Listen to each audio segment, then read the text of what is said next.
Okay, hi everybody. We all got to know each other a little bit with the icebreaker, but oh hey John. It's upstairs. I'm just doing a meeting.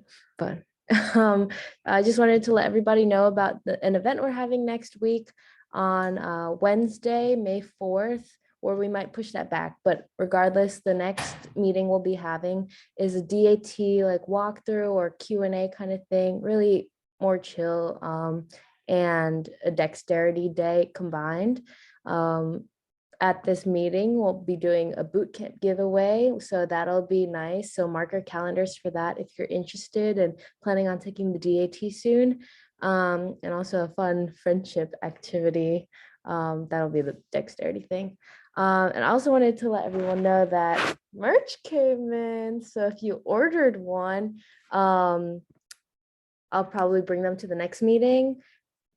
This one, funny thing though, I only got the larges. I'm sure the smalls and mediums, they're coming in another box, will come sometime this week. So if you want to come to that DAT Dexterity Day thing and want to get your merch at the same time, make sure to bring the $10, either cash or check. If you have any more questions regarding that, just DM me through GroupMe. You know where to find me. But without further ado, I'll give the floor to Violetta. Alrighty, hi guys. I'm Violetta. I told you guys earlier, but I'll say it again since you mentioned it's recorded. But I'm a senior at Virginia Tech. I'm getting a dual degree in clinical neuroscience and biology. And I'm going to start dental school in August. So I'm an incoming D1 student. I'm super excited and I'm really glad to be able to talk with you guys today. I do want to say these slides are like super detailed and I don't want to stress you guys out. I just wanted to give you guys the most information I can. Like Josephine said, it's fresh on my mind. I just finished applications. I just went through all of that stress. So I wanted to be able to give the most feedback and the most advice I possibly can, but I don't want it to be too stressful. So I will share these slides with you later so that whenever you guys are applying, I know you guys are all different years. You guys can look back at it when you need to, but for now, I kind of just want to preview it. Mostly this will hopefully be helpful for the people that are applying this coming cycle, like this June. But so I'll share my screen. And if I've missed out some, I tried changing all the VTs to Delaware's, but if I didn't, I'm That's sorry. okay. Thank you, though. I'm sure it's fine. Okay. And some are meant to be VT, but others aren't. I was like, because I just made Camille told you I just did this presentation for our dental club. That's why I was like, oh my goodness. But that was honestly perfect. But okay. So this is all going to be about AADSAS. And the first slide, sorry, my computer is freezing. Great. Is this okay if I just keep it like this? Because I don't know why it's not working with my space bar. Yeah, that's totally fine. Okay, so here's the timeline. Again, I know everyone's timeline is completely different. I know some people choose to take gap years, some people choose to go straight through. I chose to personally go straight through. If you are applying this coming cycle, your committee letters, if Delaware has a committee, I'm not certain if your school does. And if you wanted to do that, then it should be completed in spring before you apply. And then the AADSAS soft open is in May. And all that means is the application will open and you're free to work on it. You're free to fill in anything you want, but you can't submit it until June 1st. You can't hit that submit button until it opens up officially in June 1st. So I would highly recommend opening it in May and like looking at what it has and what you can fill in at the moment so that way you're not like super stressed, and that way you can also get your application in early if that's something you're wanting to do. So as I mentioned here, normally submitting the earlier is the better, but I understand everyone has different circumstances. For example, I retook the DAT, so I retook it while I was applying. I took it in August, beginning of August, and I submitted that same day when I had my unofficial score and inputted it. And it still worked out. Like, even though it didn't get finalized until end of August, I got interviews in September, which was like the first slot. It works out. So don't stress. Like, I know everyone is different. Everyone has their own path, and don't feel like you have to be like, oh, I have to do this, this, and this, or I won't get in. Like, yes, everything will work out. Everything happens for a reason. So I did want to say that. And then for the letters of recommendation, I've noticed for all the schools I was looking at in the country, honestly, all over, they typically all, if you do 2 science professors, 1 dentist, and if Delaware has a committee, ours is called HPEC, sorry, I don't know what your guys is called if you do have one, but that will satisfy all requirements for, like, I think almost every school. So, and make sure to ask well in advance. Professors are not going to want to write you a letter if you ask them like in June. I mean, I'm sure they will if they love you, but like, give them a little heads up, especially in summer. They don't tend to check their emails as much, obviously, as during the year. So I would suggest asking them as soon as you can. And then request all transcripts also as soon as you can, because you can request a transcript, and then I hope this your school has this too, at least for Virginia Tech. You can say like, hold my transcript to be sent until all my end of semester grades are in. And if that's an option, I would do that, because then you don't have to stress about like, oh, will it come on time? Will I have to wait? Like, if you do that, it will come earlier to AADSAS. And then in addition to that, supplemental applications, they all come at various times. So when you do submit, make sure you're ready to submit and it's the best application you can give, and highlight your uniquenesses and strengths and stuff. But then also be aware that once you hit submit, schools will probably be sending you supplemental applications soon after. So make sure you have time to do those and set aside time to complete those as well.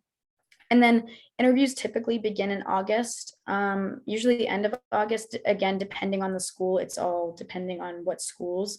They all have their different timelines. I had a post-December interview, like it all just depends.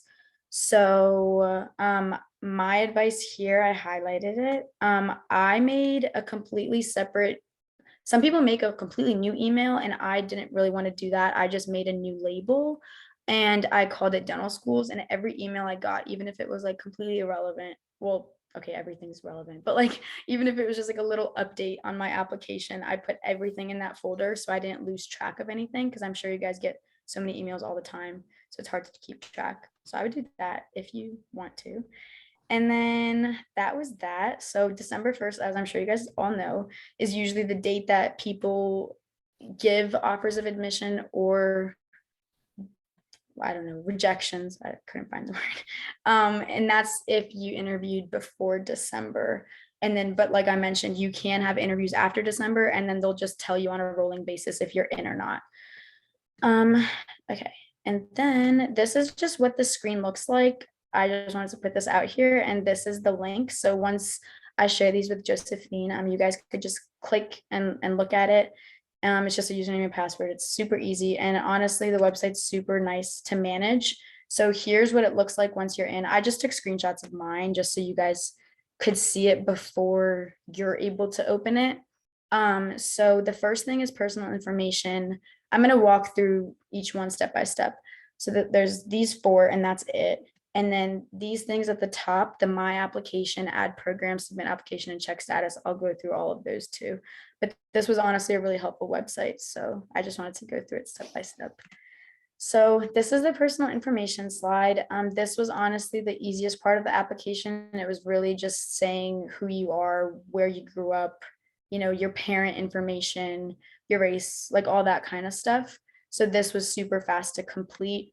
And this is just restating that all in words. And then the extra stuff is there's an optional 4,500 character essay if you do believe that you are disadvantaged in any way. That could be, you know, if you have, I don't know what it's called at your school, but for us, it's called SSD accommodation. So if you get any extra time on tests or like anything it may be, you can write that here. If you grew up and something happened, or if anything happened during your time at University of Delaware, you can write that here.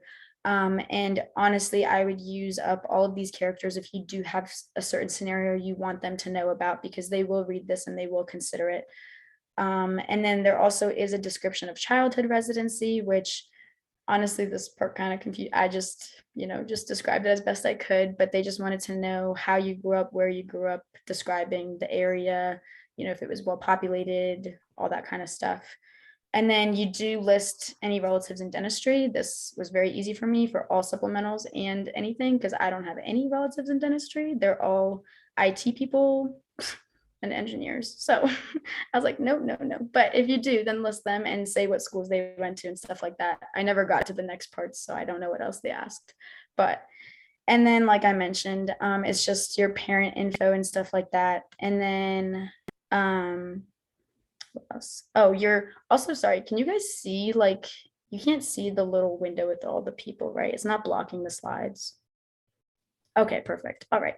So you do have your dent pin, and you should get your dent pin like you already have it if you already took the DAT or are planning to take the DAT, and that you put everywhere on your application. So please don't share this number. Like, this is like your unique number. It's like the social security of dentistry. If I could relate it to anything. And then so you're going to put this everywhere, every email you send, every anything, they're going to ask for your dent pin and your full name and stuff like that. And since we had lovely COVID, there is a COVID-19 impact. So if COVID affected you, which I'm sure it affected all of us very differently, you can write about it. You can say if your, lectures were, if something happened to your shadowing hours, if something happened, if like an internship fell through, if a job fell through, if research fell through, write it, write everything.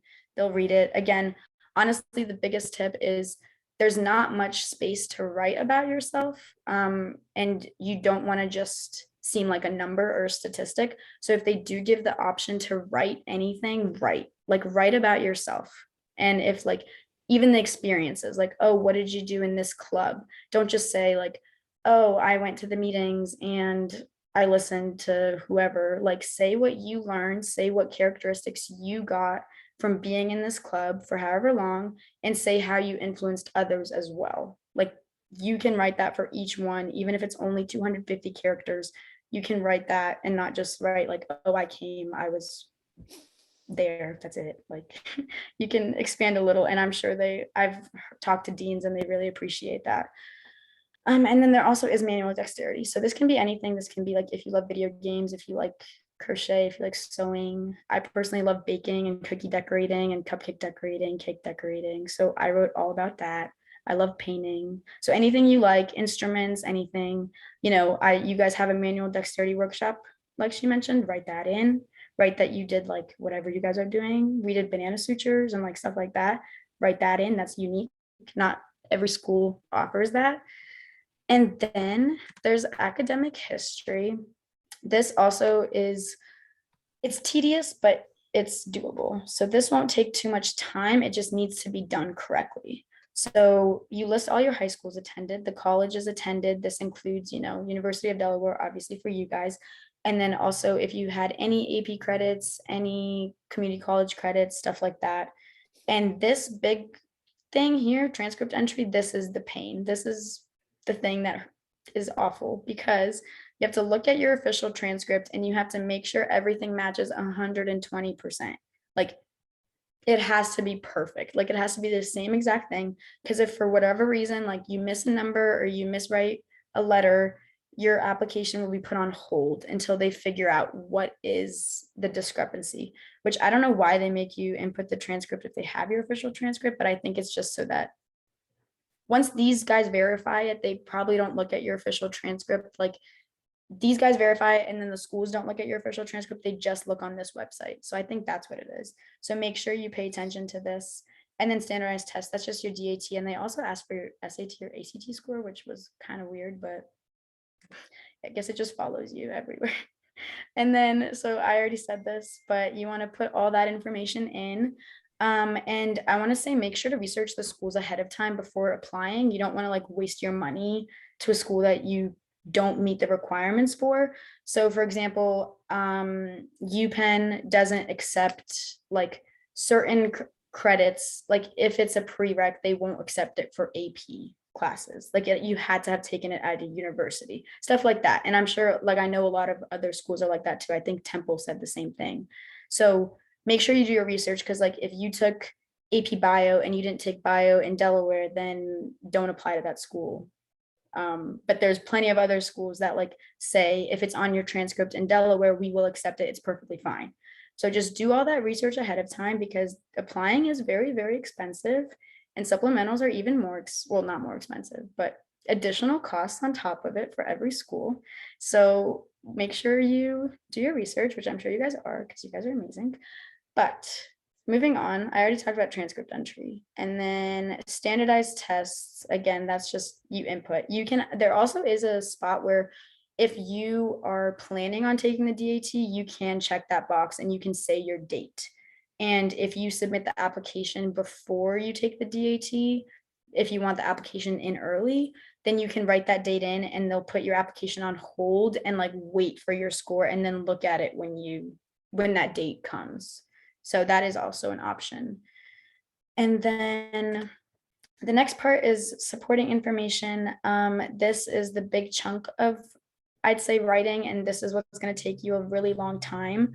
The evaluations, this you just automatically send an email to who's writing your letter of recommendation. So, and you can see like, oh, requested, like done, like if they did it, if you're still waiting on them, stuff like that. And experiences, like I already mentioned, this is the big chunk of stuff that you want to list everything you did. You can star your most important ones. I think you can star 5, and those will show up first. And then for achievements, that's just any awards you guys got for anything that you want to put down. And then licenses, like if you are X-ray certified, if you're, I don't know, CPR certified, like anything, you can put all your licenses here. Actually, I don't think CPR certified popped up because I wanted to put that in. They wouldn't let me put that. It's like odd. But and then so then your personal statement. This one's the big one, and I'm sure you guys are stressed about that, but it is doable, and you just have to show your unique sides, and everyone has their own story. And even if you're sitting there like, no, nothing special about me, I promise, yes, there is. Like you can write something and you can make it shine, and they just need to see you. Like they don't want to just see your numbers. They want to see you and how you are as a person and how you will be as a future dentist. So again, I already kind of alluded to all of this. And sorry, I completely ignored this. This is specific to Virginia Tech. But so like I mentioned, you want to ask your people that are writing them early and just keep watching that portal. It'll update you all the time. Like, hey, this person completed your letter of recommendation. Hey, we're still waiting on it, like stuff like that. And same with the transcripts. It will let you know when AADSAS has your transcript, if they're still waiting on it, if they have your DAT, your official DAT score, or if they're waiting on it, stuff like that. And then, okay, sorry, I said 6. You can star 6 important experiences. And like I said, list everything, list absolutely everything you can. And for each one, these are all the details. You have to say the supervisor, the organization name, and the contact information. The contact information is not starred, so it's not needed. So for some, I did like freshman year, I couldn't like their number changed or their email changed, and I couldn't possibly get a hold of them. So I left it blank. But for most of them, I believe I filled it in. And you do want to indicate all your hours, if it was paid, volunteer, for credit. There's like drop down windows for each thing, and you can put it in any category you want. And you can also say, again, if it was paid, volunteer, or if you got credit from the school for it.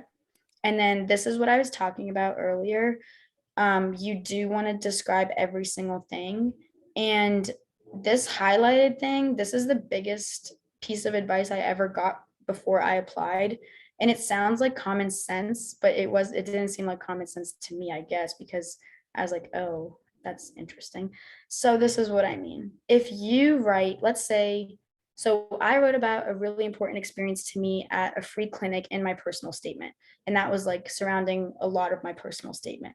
Then in one of my supplemental applications, it asked, tell me the most impactful dental experience you've had. So I would say, I wrote about my most impactful experience in my personal statement. However, let me give you another example. I said that in all my interviews. I said that in my application, because you don't want to sound redundant. They've already read it somewhere. They already know that about you. So give them something else. Again, there's not much space to write, and you also have limited time at your interview.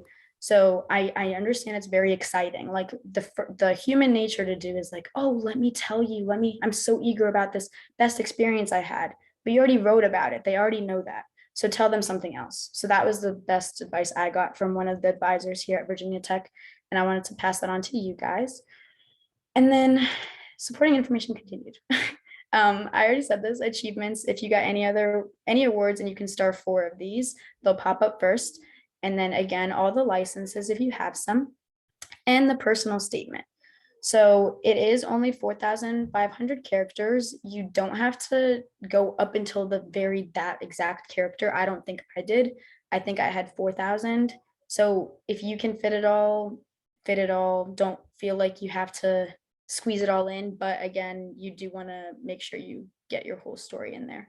So all it says is, please explain why you want to pursue a dental career. That's it. That's all you get.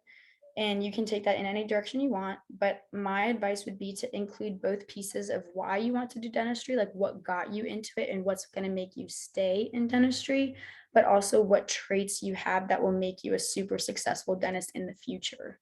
You don't want to sound too cocky. You have to do this with good balance, but you do need to include both. You need to include the why and what impact you're going to have later in life and now, and, as a future healthcare provider. So the last one, sorry, I told you it's a lot, is program materials. And this is just a snippet of all your schools that you applied to will show up here. And you can click on them, and some have extra things that they need and some don't. So some, for example, for VCU, it said Virginia Commonwealth University. I clicked on it, and all I had to do was click like, do I have any dentists in the family? No. Am I in state or out of state? In state, and that's it. And that was that.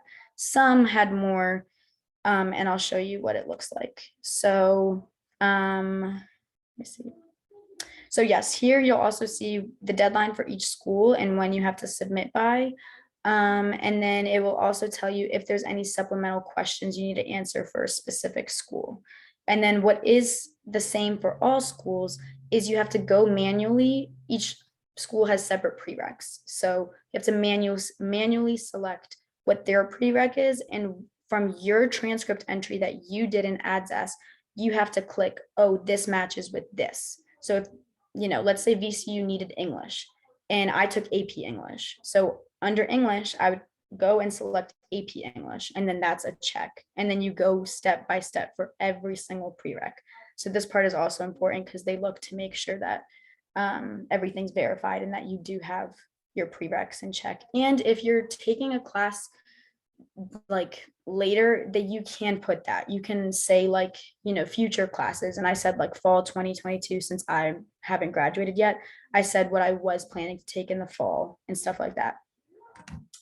So this is what it looks like. It was actually my friends. I didn't apply to University of Kentucky, but I wish I did. But so home, questions, documents, prerequisites. And again, if they have extra questions, they would be under this little tab. If they need some sort of providing documents like your unofficial DAT score, or I don't know, your AP credits like listed out, you would put those all in here. And then again, like I mentioned, that prerequisites is when you drop down and select all of them that match for the school. And so here is what it looks like before you even add any schools. So this is very helpful because it lists every single school in the country, and you can just search in this search bar. You can filter it however you want. If you want to stay on some coast, like I personally stayed on the East Coast when I applied. But if you want to look at, again, you can filter it how you want. And then you just go to this side, this little check mark on the left, the bottom left corner, and you click add, and then that would automatically add it to your application status here. And you can work on your application and obviously finish them all before you click submit application. And once you click submit application, that's when all your total fees will pop up and how many applications are fully ready. and that's when you submit. And if financially it is expensive. So I waited till like I did it in batches since I had to, I just had to personally wait. So if you're in that same boat, you can submit some and then submit some a little later. Or I know people who also just submit them all at once if they're all ready at once. So it is completely up to you. There is a button for submit all if they're all ready, or again, you can select individually which ones you want to apply. Like say you want to apply early for one school because like it's super duper duper duper duper competitive and you want to get your application in as soon as possible, you could submit that one first and then submit the rest later or something like that. Or honestly, just submit all of them on the same date and then that'd be the easiest thing to do. So here, as I already said, it is very expensive. So make sure this is definitely something you want to do and that you're ready to, ready to go, that you don't want to take a gap year, stuff like that, like a lot of important things to consider. And again, that is all unique for everyone. Like that's totally up to you guys. And then do check the website for how much it is to pay supplemental fees. So some schools, honestly, most schools will send you the supplemental application. They send it to everyone that applies. It's not like, oh, you are a competitive candidate, I'm going to send you the supplemental application so you do it. They send it usually regardless so that they get your supplemental fee. And each fee ranges from like $50 to like $95 per school. And you do need to do a lot of research and they will email you, but some have very different methods of payment. Some need you to directly mail it a check to them. Some you can pay online. So just make sure to like constantly check your emails, which I know you guys will do because I'm sure you'll just be refreshing. That's what I did. But so yeah, pay close attention to that. Make sure you get all the like addresses correct, all of that stuff in check. And yeah, and then I think this was the last thing. This is the check status button. Again, like I mentioned, this is where your transcripts will pop up. And if you drop down the window, it'll show you every single college that you inputted. So, for you guys, Delaware, and then any community college, and then also your high school if you have AP credit. Honestly, I didn't do my high school transcript because Virginia Tech like accepted my transfer credits. So that was already all in there. So I just had my community college and then the Virginia Tech. And then again, these are evaluations. It'll say requested. If it's just requested, it'll be in red and then there won't be any arrows. But once it's accepted and completed, this is what it will look like. And then again, the standardized tests. It'll say how many they have so far received. And then it'll say the dates of each one too. And yeah, that was everything that I just said. And then again, the decision or not again, there's also decision status within at the bottom of this. You're going to see it in my programs. And that honestly sometimes means nothing. So I was stressing about it. I like went on Student Doctor Network. I was like, what does it mean if like received under review changes to like just received? Like, what does that mean? It means nothing sometimes. It's just sometimes they don't even update it. Like for 2 of my schools, I got emails of acceptance and on AADSAS it still says none, like it as if I didn't even apply. So don't stress, don't check it. I checked it multiple times a day. That was not healthy. I would not suggest that, but definitely check periodically. And so it will tell you though, once if there's an offer made, if you got accepted or declined, and if you got waitlisted or if you declined their acceptance. So again, it depends on the school. Some update it in AADSAS and some don't. Some just communicate through email or their own portals. So again, just pay close attention to what they tell you through email. And that was all I had. Again, it was a lot of information, but hopefully it was a little helpful. And I just wanted to open it up if you guys had any questions for me and my experience with it.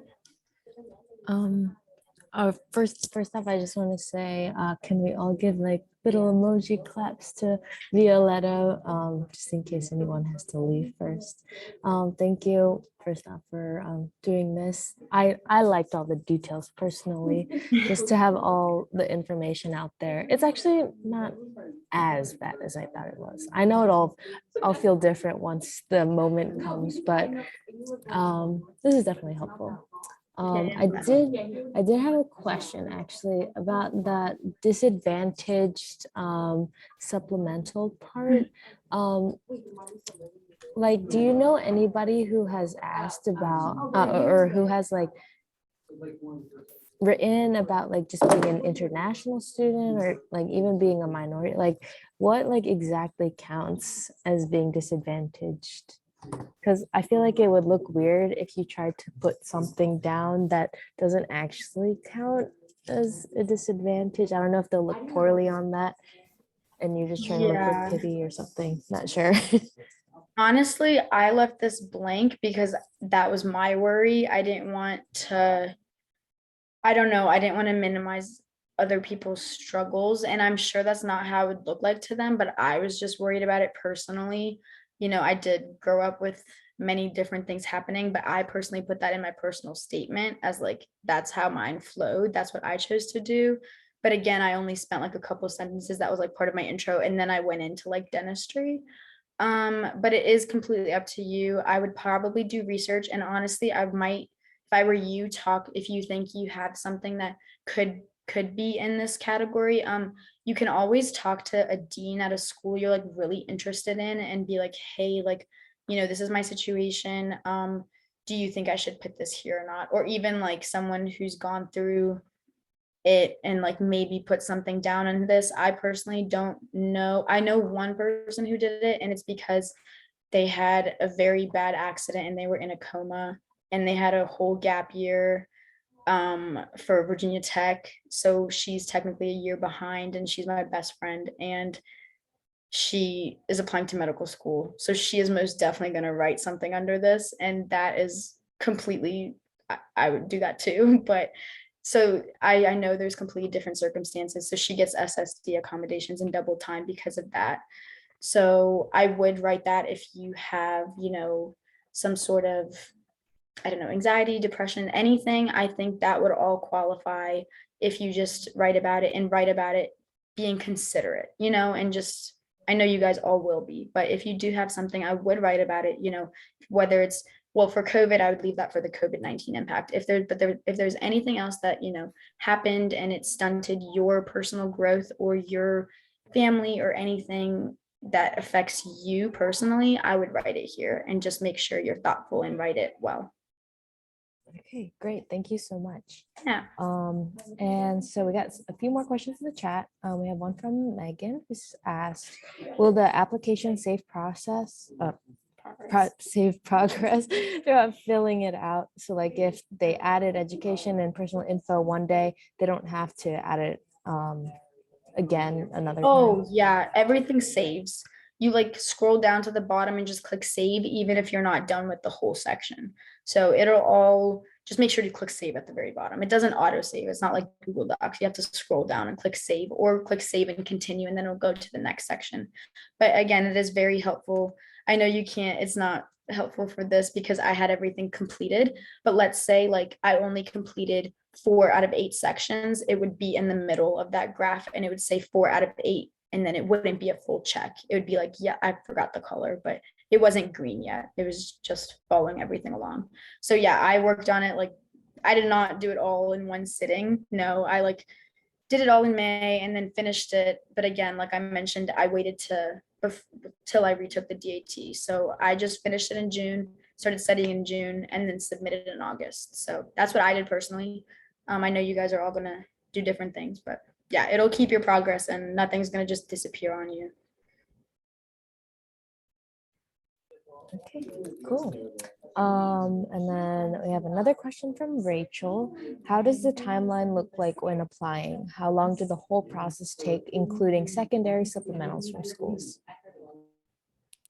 Honestly, this is a very like, again, it depends how you are as a person. For me, this did not take long at all. This whole process I probably did in like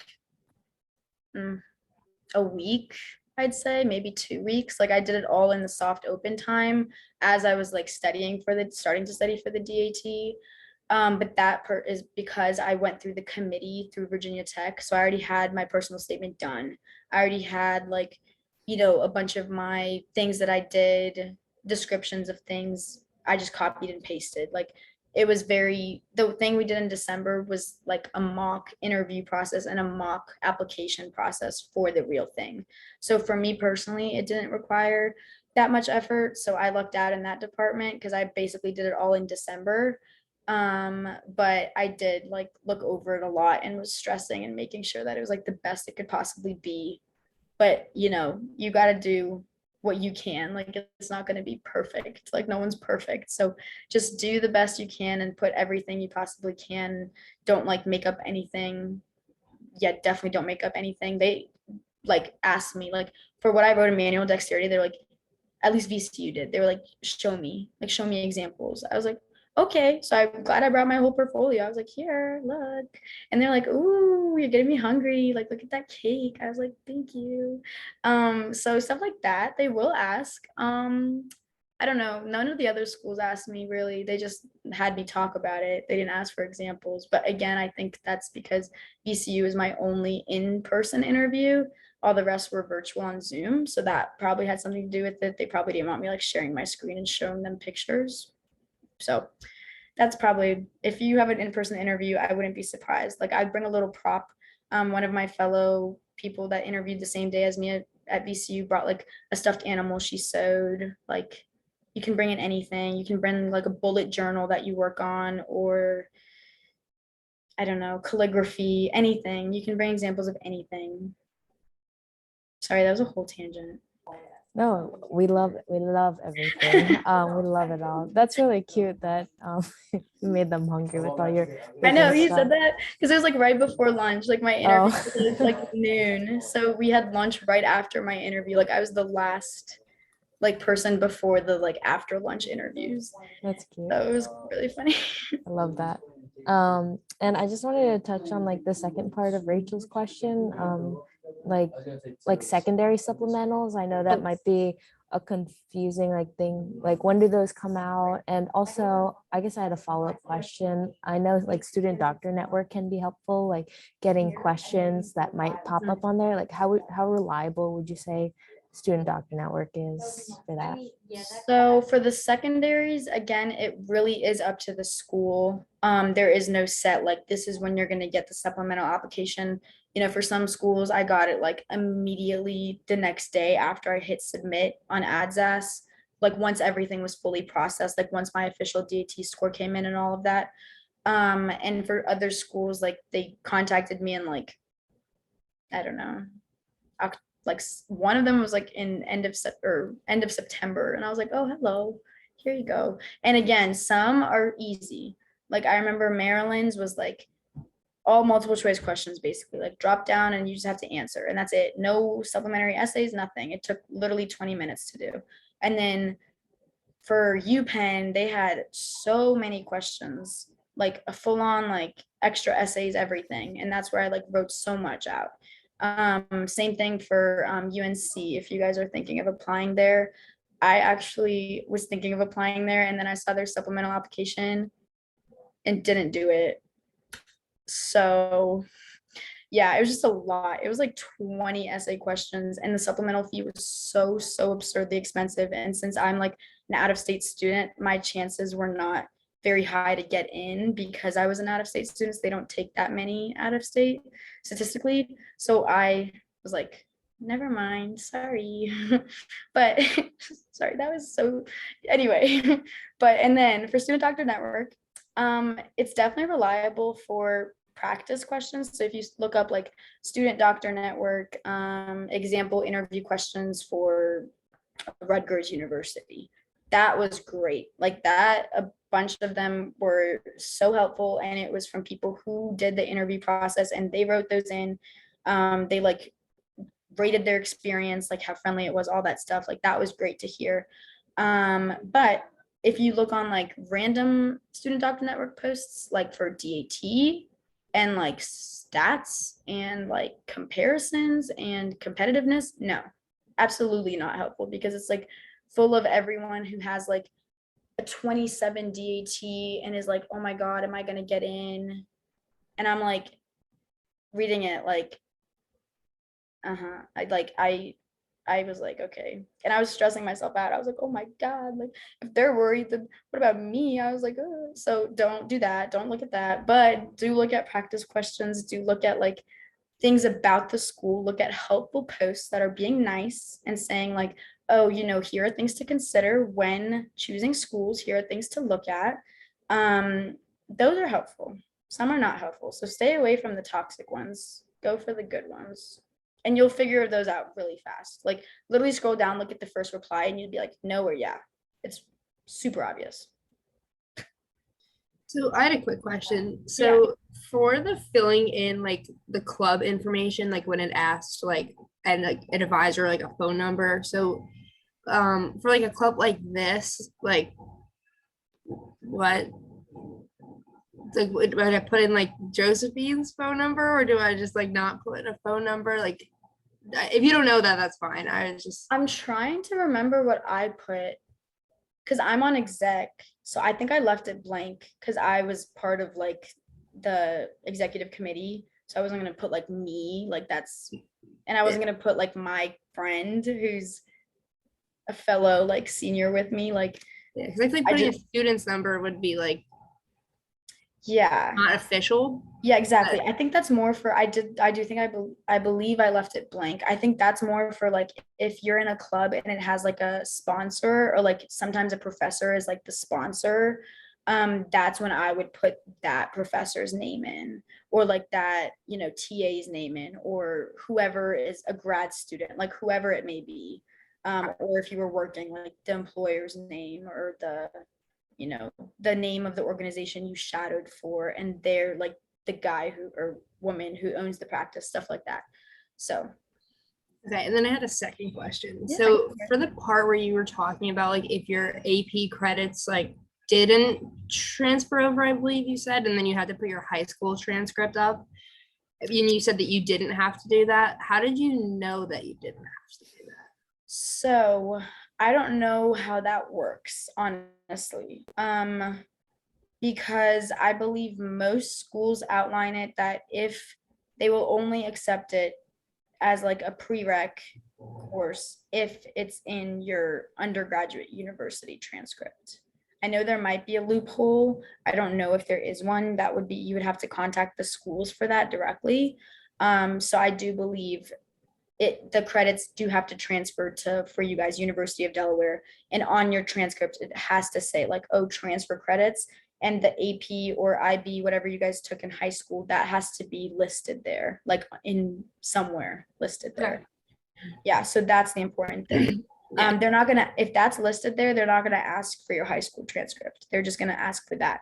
And I will say, if I don't know how does your guys' official transcript like does it just bulk all your like AP credits in one or does it say like what you got credit for specifically? I think it splits it up and Yeah, I also think it has just our is SAT pass score. fail. Okay, perfect. See, Virginia Tech doesn't split it up. It just says transfer credits, AP credit, like number.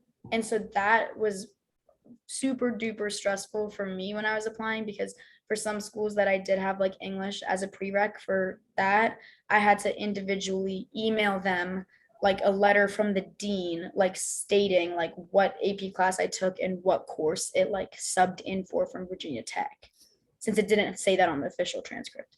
So I'm Okay, glad your guys' school organizes it because then that's exactly what you want to put into this AADSAS transcript entry. Like write it in exactly how you see it on your official transcript.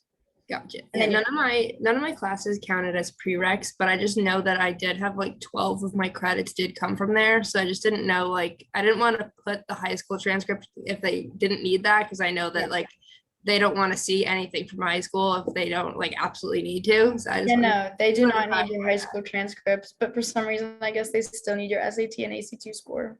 I was like, Yeah. what? I literally looked at it. I was like, okay, DAT, sure. But then I was like, ACT, SAT, what? Hopefully Yeah, they, hoping that score was long behind me, but I guess that's what I said. I was like, I have to like go look in the portal. I completely forgot like what my score even was. I was like, but yeah, well, thank you so much. of course. I also had another question regarding HPAC while it's up. So we ours is also called HPAC, and our results kind of come out, I think like June-ish, like maybe like a week after like the official opening. Mhm. How does that then get transferred into like AADSAS? Does that go under like one of the letters under AADSAS or? Okay, so do you know if your committee letter at your school counts as one or the three? I think it counts as one actually. I think I remember saying like somebody saying they kind of cheated like the Yes. system. Because that's what Virginia Tech does, but it needs to come from it needs to come from the school. Like they are the ones that like input that, like, and then it'll take up slots. So like Virginia Tech, since technically it is a committee letter, but only one person compiles everything and writes it, it was included as like one person, like one letter. But I know for other universities, if they do have a committee letter, that takes up 3 slots in your evaluations. So that is something to consider. But if that's not for your school, then that's beautiful, because then you can have the committee letter. And like I mentioned, you can have the 2 science professors in addition to a dentist. And then you literally knock out everyone's requirements, like every single school's requirement. Or not knock, sorry, check. And so that's that. But for your question about like, since it comes later, it won't affect you. For us, like we had to put they told us specifically like what to write in the portal, like what to do, who the supervisor is, like who to send the email to, like who to write down in the AADSAS application. And then they took care of it. They did everything.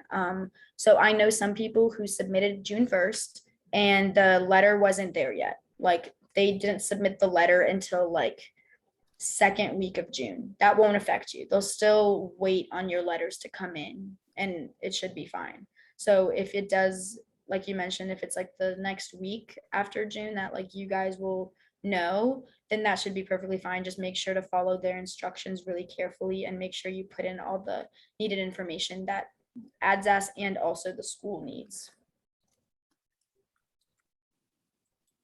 Okay, cool. And it looks like we're running out of time. Anybody have any last questions?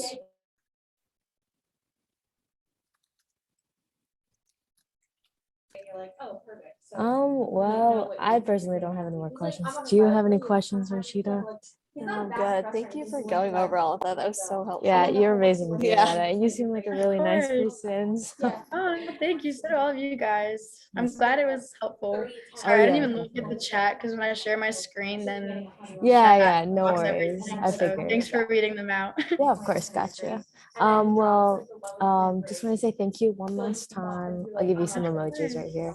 Thank and- you so much. And Yes, congrats on of getting into course. school. Thank Yeah, you. See you congrats. guys soon. Mm. But yeah, I also wanted to say I will send you the slides if you guys want them, and I will also send my like email with that if you and phone number if you guys have any questions that think of that I could possibly help you guys out with. Like I know you guys are probably considering complete different schools and all that, but like at the end of the day, like the application process is very, the same for all of them. So, if you have any other questions that you think of that you don't have now, I can answer them later. Thank you so much. Of course. I'm gonna stop recording.